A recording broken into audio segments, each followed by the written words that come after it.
আমি রান্না করছি ঝিঙের খোসা বাটা।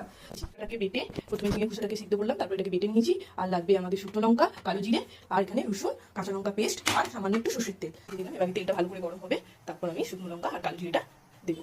এবার শুকনো লঙ্কা কালো জিরেটাকে আমি দিয়ে দিলাম। এখানে এটাকে খুব সুন্দর একটা স্মেল হবে। হ্যাঁ, সুন্দর যখন গন্ধ বেরাচ্ছে, তার মধ্যে আমি রসুনটা আর কাঁচা লঙ্কা পেস্টটা আগে আমি দিয়ে দিলাম।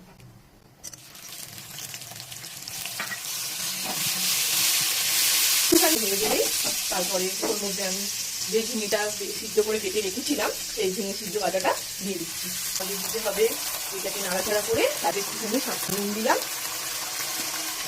আর আমরা কিন্তু একটু হলুদ দিয়ে দিলাম, দিয়ে শুকনো করতে হবে। এবার দেখুন কষতে কষতে জিনিসটা কতটা শুকনো হয়ে গেছে। এর মধ্যে আমি শুধু সামান্য একটু মিষ্টি দিয়ে দেবো। মিষ্টি দিয়ে নাড়াচাড়া করবো। তো আইডা করলেই আমাদের রেডি। আপনারাও একটা ট্রাই করবেন, সত্যি খুব ভালো লাগবে। রেডি হয়ে গেছে ঝিঙের খোলা বা